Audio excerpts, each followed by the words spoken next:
Fortune energy YouTube channel में आज आप सभी का बहुत बहुत स्वागत है।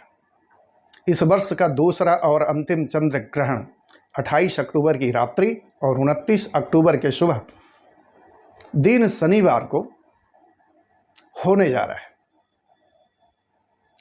चंद्र ग्रहण दिखेगा कहाँ, स्पर्श काल कब होगा, मोक्ष काल कब होगा, इस ग्रहण का सूतक कब लगेगा, इन सारी विषय वस्तु पर संपूर्ण जानकारी आपको इस वीडियो में मिलेगी। आप सबसे नम्र निवेदन है कि इस चैनल को जरूर सब्सक्राइब करिए। वीडियो का कंटेंट अच्छा लगता है तो वीडियो को लाइक करिए। कोई ज्योतिष वास्तु, अंक ज्योतिष, धर्म विषयक कोई भी ऐसी जिज्ञासा है जिसकी जानकारी आप चाहते हैं तो हमारे कमेंट सेक्शन में आप ज़रूर हम तक पहुंचाएं। हम शास्त्र सम्मत तरीके से आपके प्रश्नों का उत्तर देंगे। आप इस वीडियो को अपने इष्ट मित्रों में भी शेयर कर सकते हैं। तो चर्चा की शुरुआत करते हैं। मित्रों, किसी भी ग्रहण का प्रभाव हमारे आम जनमानस के मन मस्तिष्क पर बहुत ही गहरा पड़ता है। बहुत सारी पॉजिटिविटी, बहुत सारी नेगेटिविटी हमारे जीवन में आती है। इस वर्ष एक ही महीने में 2 ग्रहण हैं। शास्त्र कहता है कि जिस भी महीने में 2 ग्रहण आता है और खास करके शनिवार को होता है दोनों ग्रहण, तो प्रजा में एक भय, परेशानी, दुर्भिक्ष, भूकंप के साथ साथ पूर्ण रूप से असंतोष की भावना रहती है। राजसत्ता पक्ष में भी, साथ ही साथ जलवायु में भी इसका बहुत बड़ा प्रभाव आता है और हर जगह भूकंप, मार काट, रक्तपात, इस तरह की स्थितियां देखने को मिलती हैं। इस आश्विन मास में 14 अक्टूबर को सूर्य ग्रहण, जो कि शनिवार को ही है, और 28 अक्टूबर दिन शनिवार को ही पूर्णिमा तिथि में चंद्र ग्रहण हो रहा है। किसी भी ग्रहण का प्रभाव ग्रहण बीत जाने के 3 महीने तक देखा जाता है। तो इस तरह की कुछ काल गणना सही स्थिति में होती हुई नहीं दिख रही है। चंद्र ग्रहण का विषय है हमारा। सूर्य ग्रहण पर पहले ही मैं एक वीडियो बना चुका हूं, इस चैनल पर आपको मिल जाएगा। आज का विषय है चंद्र ग्रहण। यह चंद्र ग्रहण Asia, Europe, Australia, Canada, south America, Brazil के साथ साथ हिंद महासागर, प्रशांत महासागर के क्षेत्रों में स्पष्ट रूप से दिखाई देगा। जैसा कि सूर्य ग्रहण हमारे भारतवर्ष में दिखाई नहीं देगा, लेकिन यह चंद्र ग्रहण भारतवर्ष में संपूर्ण रूप से दिखाई देगा। तो इसका सूतक भी हमारे जीवन में पड़ेगा। ग्रहण का समय रात्रि 29 अक्टूबर की सुबह, यानी 28 अक्टूबर के 12 बजे के बाद 29 अक्टूबर हो गया। 1:05 से शुरुआत होकर के मध्याह्न काल 1:44 और मोक्ष काल 2:22 तक है। मतलब 1 घंटा 16 मिनट का यह खग्रास चंद्र ग्रहण है। इसका प्रभाव हमारे जीवन में पड़ेगा। ये 1 घंटा 16 मिनट को अगर आपने सही रूप से अपने जीवन में इस समय का उपयोग कर लिया तो बहुत बड़ा आध्यात्मिक चेतना का विकास आपके जीवन में हो सकता है। इसीलिए हमारे शास्त्रों में ग्रहण का बहुत बड़ा महत्व है। ग्रहण का सूतक 3 प्रहर पहले, मतलब 1 प्रहर 3 घंटे का होता है। 3 प्रहर मतलब 9 घंटा पहले, यानी शाम के 4:05 से ग्रहण की शुरुआत हो जाएगी। यह ग्रहण मेष राशि के अश्विनी नक्षत्र में हो रहा है। तो मेष राशि पर इसका दुष्प्रभाव देखने को मिलेगा। मानसिक स्थिति, शारीरिक स्थिति पर आप राशि वालों को खास करके ध्यान देने की जरूरत है। कोई भी ऐसा कार्य, कोई भी ऐसा वाद विवाद, कोई भी इस तरह की आगे बढ़ करके कुछ भी ऐसा करने की शुरुआत नहीं करेंगे, और कोई इस तरह की स्थिति आती है तो उस समय को समझदारी पूर्वक निकाल लेंगे तो आपके लिए भी ये ग्रहण अच्छा असर देके जाएगा। ग्रहण का हमारे मानव जीवन पर बहुत बड़ा प्रभाव पड़ता है, और खास करके चंद्र ग्रहण में मनोमस्तिष्क में इसका बहुत बड़ा प्रभाव आता है।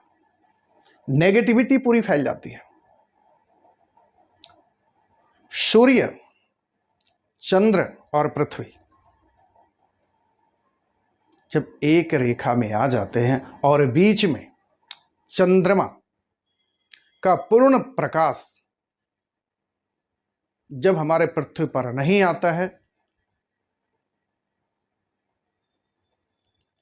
राहु ग्रह की छाया होने की वजह से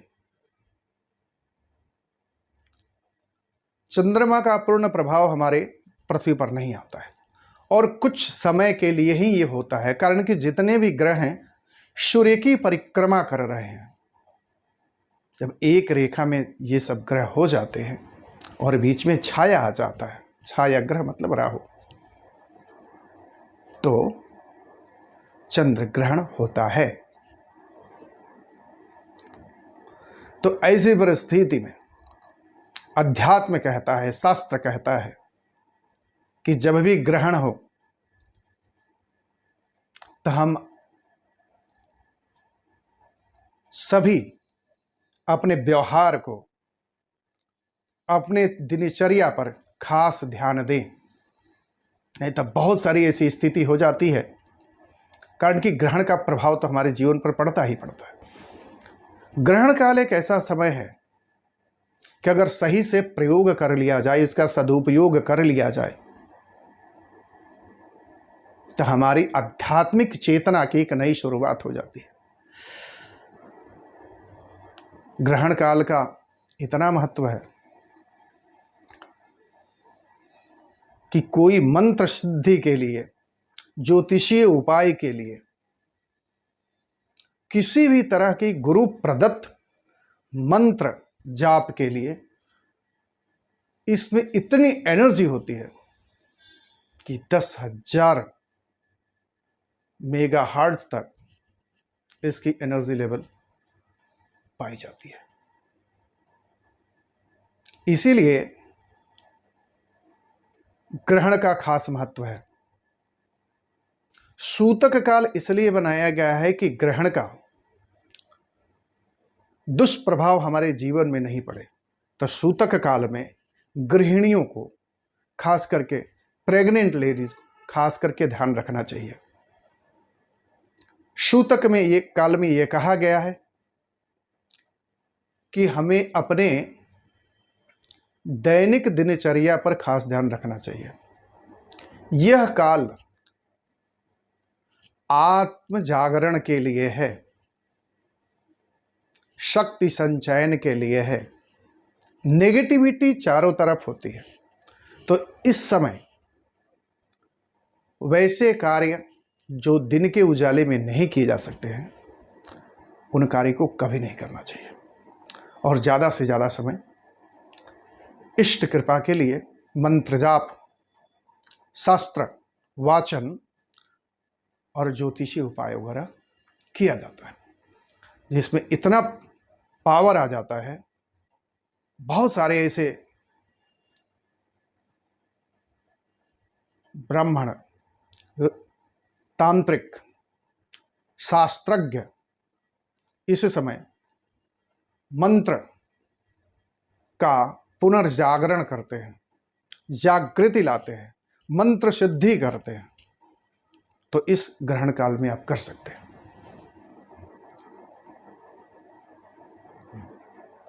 कैसे किया जाता है? जब ग्रहण का स्पर्श काल हो तो आप स्नान करिए, पवित्र होइए, अपनी माला या कोई शास्त्र विहित आध्यात्मिक पुस्तक लेकर के स्तोत्र आदि आप पाठ करें, या कोई खास मंत्र जाप करना चाहते हैं, सिद्धि करना चाहते हैं, तो उस समय आसन लगा करके पूर्वाभिमुख होकर के माला लेकर के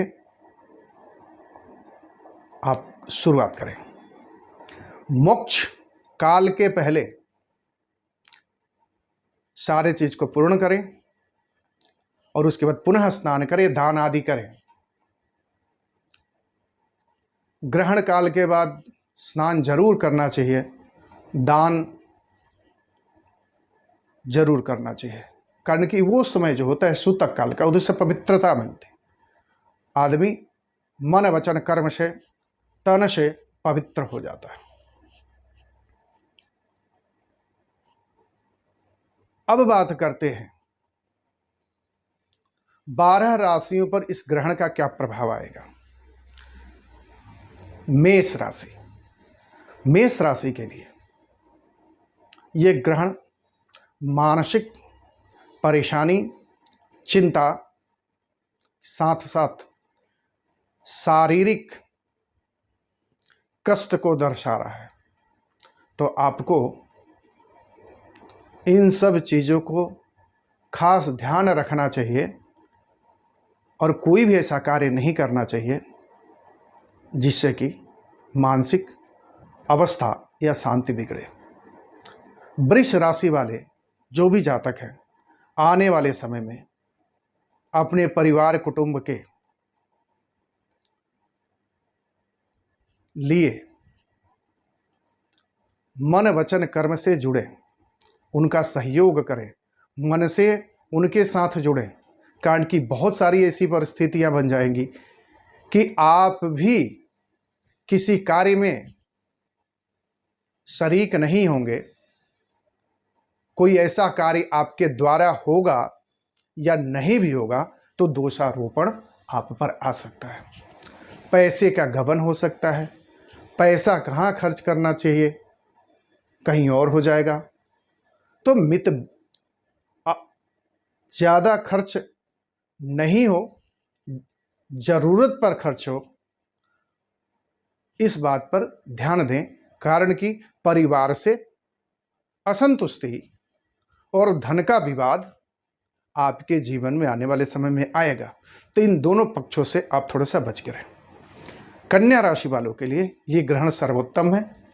उनको नई कार्यशैली की शुरुआत होगी, जो कार्य काफ़ी दिनों से रुके हुए हैं उसमें एक गति मिलेगी और वो कार्य आगे बढ़ेगा, मन में विश्वास रहेगा, जोश रहेगा और आगे बढ़ने को तत्परता भी रहेगी, और जो भी कार्य की शुरुआत करेंगे तो सफलतापूर्वक संपन्न भी होगा।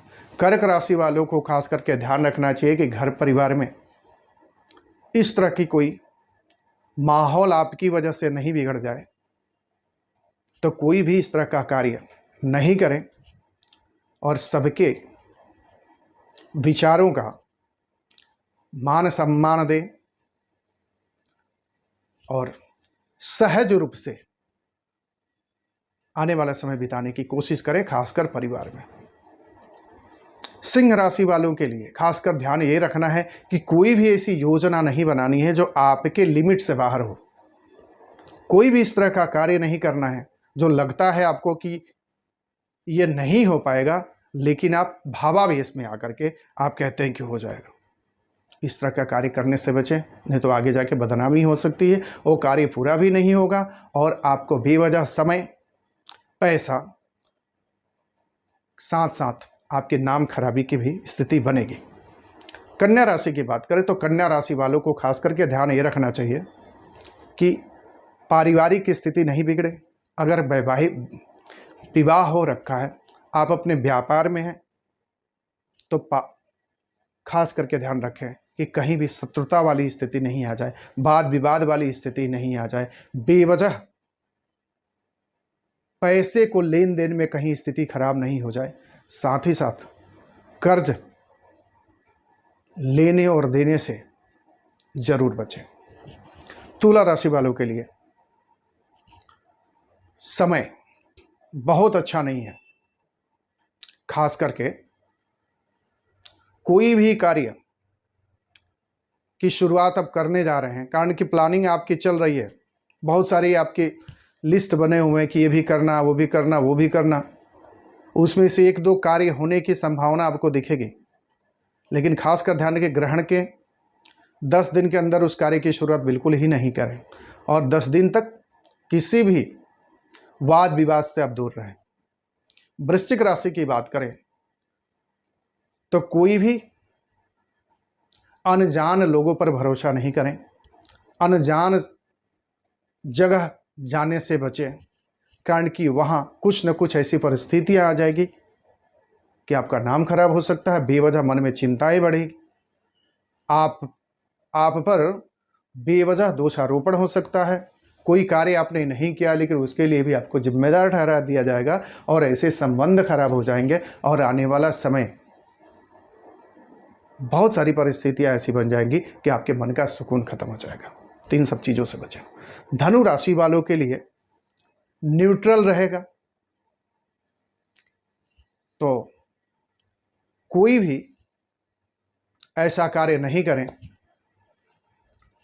कि न्यूट्रल रहेगा तो बहुत आदमी फ्री होकर के कार्य करता है, ये भी करना वो भी करना। अगर न्यूट्रल भी है तो आने वाले समय 6-7 दिन तक कोई भी ऐसे कार्य की शुरुआत नहीं करें। कोई भी ऐसे लोगों से वाद विवाद करने से बचें, तो देखेंगे कि आपके लिए न्यूट्रल रहेगा तो इसका प्रभाव अच्छा आएगा। मकर राशि वाले खास करके अपने स्वास्थ्य का ध्यान रखें, पैसे के लेन देन में खास करके ध्यान रखें। किसी अनजान जगह जाने पर कोई अचानक कोई यात्रा बनने का योग बन रहा हो तो वैसे ही आने वाले ग्रहण के 7 दिनों के अंदर नहीं बनाएं। कुंभ राशि के लिए बहुत बढ़िया ग्रहण का असर मिलेगा, तो वैसी परिस्थिति में भगवान हनुमान जी का नाम स्मरण करते हुए आप कोई कार्य कर सकते हैं। मीन राशि वालों के लिए थोड़ा सा ध्यान रखने है, खान पान पर खास करके ध्यान रखें, नहीं तो ऐसी परिस्थितियां बन सकती हैं कि बेवजह पेट से संबंधित कुछ बीमारी परेशानी आ सकती है। तो खास करके खान पान पर आपको ध्यान रखना है। इस प्रकार ग्रहण का प्रभाव ऐसे रहेगा।